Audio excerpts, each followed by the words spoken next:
Դիմակավորված ԱԱԾ ջոկատայիններն առավոտից շրջափակել են Բարգավաճ Հայաստան կուսակցության առաջնորդ Գագիկ Ծառուկյանի առանձնատունը։ Իրավապահներն այս րոպեներին խուզարկություններ են անում այնտեղ, փաստաբան Երեմ Սարգսյանին մի քանի ժամ թույլ չեն տվել մտնել Ծառուկյանի տուն, ներկա գտնվել խուզարկությանը։ Առավոտից լայնածավալ խուզարկություններ են արվում նաև Գագիկ Ծառուկյանի ընտանիքին պատկանող Multi Group կոնցեռնի գրեթե բոլոր ընկերություններում, դրանց աշխատանքը պարալիզացված է։ Խուզարկում են նաև այդ կազմակերպությունների տնօրենների բնակարանը, այս մասին հայտնում է Բարգավաճ Հայաստան մամուլի խոսնակ Իվետ Ատոնոյանը։ Քիչ առաջ քննչական կոմիտեն պարզաբանում է տարածել, հայտնելով մեջբերեմ քննչական կոմիտեում քննվող 1 տասնյակից ավելի քրեական վարույթների շրջանակում 70-ից ավելի հասցեներում կատարվում են միաժամանակյա խուզարկություններ։ Եվ հիշեցնեմ, նախընտրական քարոզարշավի ժամանակ Նիկոլ Փաշինյանը հայտարարել էր մեջբերեմ մինչև 2031 թիվը Գագիկ Ծառուկյանի Սարիգլխին սարքած տունը պետքա ծերերի խնամքի կենտրոն դառնա։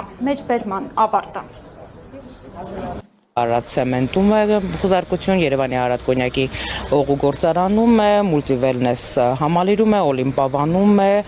Multi-Stone ընկերությունում, հյուրանոցային, Multi-Grand հյուրանոցային համալիրում եւ բազմաթիվ այլ հիմնարկներում, այս պահին միգուցե ամբողջ ցանկը չհիշեմ, այս լայնածավալ գործողությունները վկայում են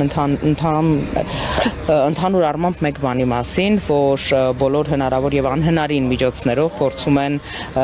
ճնշում գործադրել Գագիկ Ծառուկյանի վրա, որովհետև այսպես